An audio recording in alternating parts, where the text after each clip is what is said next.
Page number 25. Accessory glands, vestibular gland Bartholin झाले. Mammary gland, what is mammary gland बघूयात आपण. Accessory organ of female reproductive system. Accessory म्हणजे काय, supportive. Necessary म्हणजे काय, एकदम महत्त्वाचं. कळलं, विचारायला जातोय पोरगीला, तो कोण, नेसेसरी. कळलं, त्यानं मार खाल्ल्यानंतर बाहेरचं पळून जातोय, तो कोण, ॲसेसरी. काय म्हणलो का, मला कळतच नाही. मला सांगायचं काय, ॲसेसरी हा सपोर्टला असतोय, नेसेसरी हा व्हेरी इम्पॉर्टंट असतोय. ठीक आहे. And release of milk after the parturition. Parturition याचा अर्थ मराठीमध्ये डिलिव्हरी, मराठीमध्ये इंग्लिशमध्ये सांगतो मी, डिलिव्हरी. डिलिव्हरीनंतर मिल्क प्रोडक्शनसाठी, दूध येण्यासाठी ते महत्त्वाचं असते. Development of mammary Gland occur at puberty. हे मग ह्याची वाढ कधी होत्या किंवा डेव्हलपमेंट कधी होत्या, at the time of puberty. Puberty in the sense at the time of menarche. मेनार्कच्या आधी मॅमरी ग्लँडची डेव्हलपमेंट होत असते under the influence of hormone oestrogen progesterone. कळलं. आणि दोन्हीपैकी महत्त्वाचं कोण, तर oestrogen. Oestrogen is a for development of breast. ठीक आहे. Prolactin is for production of milk. Mammary gland तयार होण्यासाठी इस्ट्रोजेन, लक्षात ठेवा, हे कुठं लिहिलेलं नाही, असं वेगळ्या वेगळ्या ठिकाणी लिहिले.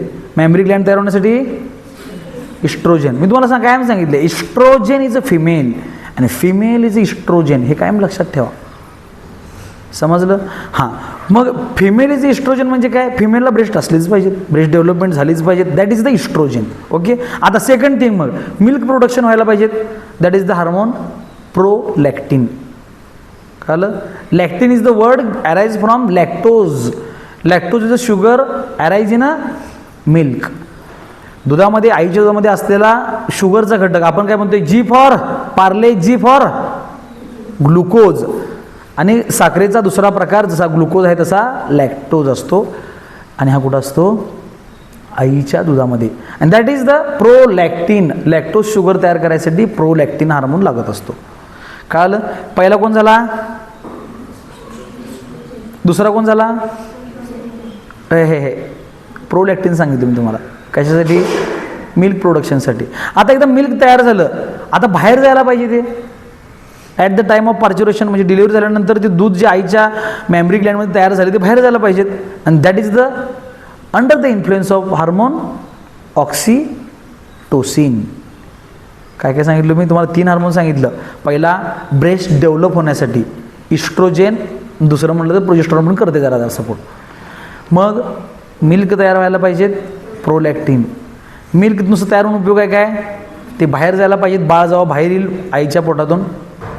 तर ऑक्सिटोसिन हार्मोन 2 ठिकाणी काम करते. मी तुम्हाला मागे पण शिकवलं असेल कधीतरी. Myoepithelial cell of cervix. Cervix जे एवढी लहान असते, ह्या सर्विक्सला एवढं मोठं तोंड, काय बारकं होतं का तुमचं भिकारचोट, मोठंच होतं ना, बरोबर आहे ना. मग ती आईची जागा एवढी आहे, तोंड एवढं आहे, कसं होणार, अंडर द हार्मोन ऑक्सिटोसिन. ऑक्सिटोसिनमुळे काय झालं, ही जी सर्विक्सची साईज एवढीच होती, ही असं कॉन्ट्रॅक्ट होऊन एवढी झाली. समजलं. सेम वे हे जे ब्रेस्टचं निप्पल आहे, ह्या निप्पलवर ऑक्सिटोसिन काम करते आणि तिथनं मग हे ओपन होऊन आईचं दूध बाहेर येत असतं. म्हणजे ऑक्सिटोसिनचं काम 2 ठिकाणी आहे, सर्विक्सवर आणि मायो इपिथेलियल सेल ऑफ ब्रेस्ट किंवा निप्पल म्हणूयात आपण. कळलं. दोन्ही ठिकाणी, इथून मिल्क बाहेर पडण्यासाठी, तिथून बाळ बाहेर पडण्यासाठी. हे लक्षात ठेवा. कळलं. हे तुमचं तुम्ही लॉजिक लावत गेला तर एक एक हार्मोन आपल्याला लक्षात राहतील, नाहीतर मग हार्मोन सगळा पाग सोपडा सापच. Development of mammary gland occurring the puberty under lactotropic hormone LTH और prolactin help for development of lactiferous tubule during pregnancy. Lactiferous tubule आहेत. मी मगाशी सांगितलं तुम्हाला, प्रोलॅक्टिन काय करते, मिल्क फॉर्मेशन करते, सांगितलं ना. मग मिल्क फॉर्मेशन कोण करते, लॅक्टिफेरस ट्युब्यूल. कळलं. ह्यात एक ट्यूबसारखं स्ट्रक्चर आहे. लॅक्टी म्हणजे लॅक्टोज, लॅक्टिफेरस ट्युब्यूल म्हणजे काय, लॅक्टोज तयार करणारं tubule under the hormone prolactin और lactotropic hormone, that is the LTH. दोन्ही नावं तीच आहेत, लक्षात ठेवा. लॅक्टोट्रॉपिक हार्मोन म्हणले की तुमच्या लक्षात यायला पाहिजेत. हे दुसरं समानार्थी शब्द कोणाचा आहे, प्रोलॅक्टिनचा. काय करते, लॅक्टिफेरस ट्यूब्यूल तयार करते. लॅक्टिफेरस ट्यूब्यूल काय करते? मिल्क फॉर्मेशन करते. समजलं? लॅक्टिफेरस ट्यूब्यूल तुमच्या डायग्राममध्ये दिलं असेल. लॅक्टिफेरस ट्यूब्यूल, लॅक्टिफेरस डक्ट असं काहीतरी लिहिलं असेल बघा. ते जे आतमध्ये जे दाखवलं लागले ग्लँड लोब्यूल, त्याच्या अलीकडचं स्ट्रक्चर आहे लॅक्टिफेरस ट्यूब्यूल. ठीक आहे. The mammary gland are the pair of rounded structure. Rounded structure आहे present in the subcutaneous tissue of anterior thorax in a pectoral region. Anterior म्हणजे पुढची साईड, कळालं? थोरॅक्स म्हणजे काय मी सांगितलं, श्वास घेतल्यानंतर हे जे आर्च राहते हे वरचा भाग थोरॅक्स आहे, खालचा भाग ॲब्डॉमेन आहे. म्हणजे अँटेरियर म्हणजे इथं झालं, थोरॅक्स म्हणजे हे झालं, दोन कळालं. दुसरी गोष्ट सबक्युटॅनियस टिश्यू. सब म्हणजे मागं, खाली. क्युटॅनियस म्हणजे स्किनचा भाग, स्किनच्या मागच्या साईडला आहे. Subcutaneous tissue of the anterior thorax in a pectoral region. आता पेक्टोरल रिजन म्हणजे काय बघा, from the 2nd to 6th rib. आपल्या ज्या बरकड्या आहेत 1, 2, 3, 4, 5 जो आपल्या बरकड्या असतात, त्या बरकड्या तुम्हाला 11वीच्या कुठल्या चॅप्टरमध्ये शिकवल्या जातात? लोकोमोशन चॅप्टरमध्ये शिकवल्या जातात. ज्या तुम्हाला शिकवल्या नसतील, जे टॉपिक शिकवलेले नाही आहेत ते शिकवले जाणार नाही आहेत. ठीक आहे. त्याचा अभ्यास तुम्हाला करायचा आहे. ओके. मला वेळ मिळाला तर शिकवण्यात येईल, नसेल नवीन 11वी बरोबर तुम्हाला जे चॅप्टर घेण्यात येतील. तुम्हाला लईच हे पाहिजे असले तर. खरं गडबडीनं फास्ट मला शिकवता येत नाही. घेतलं तर चांगलं, नाही तर मग जमणार नाही. ते त्याला वेळ लागणार, तेवढा वेळ आपल्याकडे सध्या दिसत नाही. कळलं? त्यामुळे जे चॅप्टर राहिले आहेत ते तुमचे होणार नक्की, कन्सेप्ट होणार, म्हणजे नीटच्या दृष्टीनं होतील. खरं 11वीचे पेपर आमचे आहेत कॉलेजमध्ये, त्या दृष्टीनं मला नाही वाटत होतील. मग त्यासाठी काय करा, यूट्यूबला ज्यांची तुम्हाला चांगली लेक्चर आवडतात त्यांचे लेक्चर तुमच्या सिनियरला विचारा, रियाला विचार, सांगते तुला ती. ठीक आहे. तिच्याकडनं हे कर. हां, मग ते रिब ज्या होत्या 2nd to 6th रिब आहे, त्याला पेक्टोरल रिजन असं म्हणतो. These are modified sweat gland. Underline, modified sweat. What is this? ह्या घामाच्या ग्रंथी आहेत. आपला जो घाम तयार होतो त्याचं हे मॉडिफिकेशन आहे. समजलं? म्हणजे ब्रेस्ट हे काय आहे? स्वेट ग्लँड आहे अर्थात. स्वेटचं नंतर हळूहळू मॉडिफिकेशन होत होत ही मॅमरी ग्लँड झाली under the effect of hormone oestrogen. समजलं? And progesterone. आणि मग हा ब्रेस्टचा भाग बाहेर आला. God is always great. देवानं गोष्टी अशा केल्यात की नाही, म्हणजे त्याला काही हेच नसते. Each mammary gland contain fatty connective tissue and numerous lactiferous duct. ह्याच्यामध्ये काय आहेत? लॅक्टिफेरस डक्ट आहेत. The glandular tissue of each breast is divided into 15 to 20 irregular shaped mammary lobe. Each lobe with alveolar gland and lactiferous duct. Alveolar gland secrete milk. Alveolar gland जे असतात त्या milk तयार करतात, which stored in the lumen of alveola. ते structure बघा तुम्ही, त्यात कळेल तुम्हाला. The alveola open in a mammary tubule. The tubule of each join to form mammary duct. Many mammary duct join to form wider mammary ampulla which are connected to the lactiferous duct. These converge towards the nipple lactated. हे जरा structure बघा. ह्याला हे एकत्र येऊन हे म्हणतात, हे एकत्र येऊन हे म्हणतात, असं लक्षात ठेवा तुमचं तुम्ही. ते काय मी शिकवत नाही. The surrounded by dark brown coloured circular area called as areola. Dark निपलच्या साईडला अराउंड डार्क ब्राऊन कलरचा स्ट्रक्चर दिसते, त्याला आपण एरिओला असं म्हणतो. एरिओलाच्या पुढच्या साईडला निपल असते. ठीक आहे. हां, आता बघा आपण प्युबर्टी इन और sexual maturity in a male. Puberty is the age at which the reproductive system became functional. Puberty म्हणजे काय? वयात येणं म्हणजे काय? तुमची रिप्रोडक्टिव्ह सिस्टीम ॲक्टिव्ह होणं, तुमची रिप्रोडक्टिव्ह सिस्टीम काम करायला चालू करणं, तुमची रिप्रोडक्टिव्ह सिस्टीम फंक्शन करायला चालू करणं. Sex organ begin to produce gamete. Sex organ आहेत म्हणजे in case of female ovary, in case of male testes. ते त्यांचे हे करतात, काय करतात?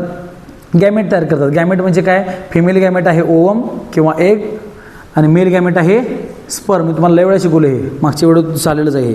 इन तरी तुम्हाला येत नसेलच, मागची व्हिडिओ बघा,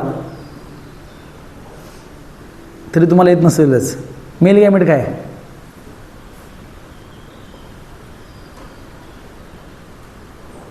मेल गॅमेट काय? आत्ता सांगितलं. मेल गॅमेट काय? Very good.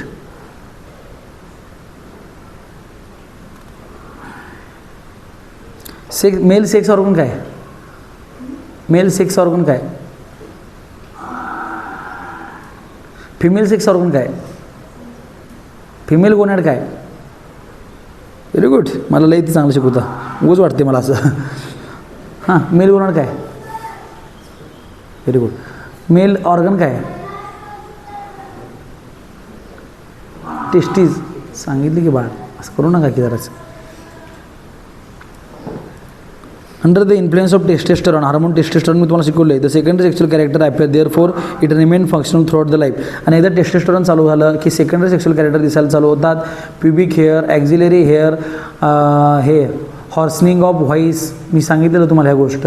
बियर्ड अँड मुस्टाच, हे सगळे हार्मोन टेस्टेस्टरॉनचे इफेक्ट आहेत. कळलं? आणि हे एकदा चालू झालं की काय म्हणायचं, थ्रूआउट द लाईफ हे सगळं चालू राहते. Puberty or sexual maturity in female, जसं हे मेलमध्ये हे गोष्टी होतात तसं फिमेलमध्ये काय होत असतात. फिमेलमध्ये मी तुम्हाला सांगतो, सगळ्यात पहिल्यांदा पिरियड्स येणं, ह्याला आपण मेनार्क असं म्हणतो, लिहिलं असेल गोष्टला. The reproductive system begin function at the puberty, it characterise by onset of menstrual cycle called as menarche. Periods याला चालू होणं, मेन्स्ट्रुअल सायकल याला चालू करणं, ह्याला म्हणतात menarche. At the age of 14 year चालू होते हे. ठीक आहे. However, unlike the male, the mature female show cyclic changes in a reproductive system, the menstrual cycle. This cycle continues only up to the menopause. हे काय होतं, मेनोपॉजपर्यंत मी शिकवलं तुम्हाला हे किती एक्सेल बाहेर पडतात सगळं ते तुम्ही विसरला असशीला. Starting of menstrual cycle is known as menarche, stoppage of menstrual cycle is known as menopause. हे वाक्य पाठच करायला लागतील तुम्हाला, ह्याला काय पर्याय नाही आहे. The period from menarche to menopause is reproductive age of female. ह्या एजला आपण रिप्रोडक्टिव्ह एज ऑफ फिमेल असं म्हणतो. ह्या वयामध्ये जोपर्यंत पिरियड्स आहेत तोपर्यंत त्या लेडीजला मूल होण्याचे चान्सेस असतात. Okay. Period from menarche to menopause is thus reproduce झालं. The female unable to bear child by natural method after menopause. Menopause नंतर त्या लेडीजला नैसर्गिकरित्या प्रेग्नेन्सी राहू शकत नाही. Menarche and menstrual cycle and menopause are controlled by gonadotropin hormone, GnRH म्हणायचं याला, gonadotropin releasing hormone. Gonadotropic hormone कुठले कुठले होते मग? पहिलं GnRHचं हेच FSH अँड LH. ठीक आहे. मेन्स्ट्रुअल सायकल हे झाले काय आपलं? मेन्स्ट्रुअल सायकल झालं नाही काय? 10वीची बघितलं होतं तुम्ही, चिन्हमने टाकला होता 10वीचं. सांगा काय काय व्हिडिओ थांबू रे.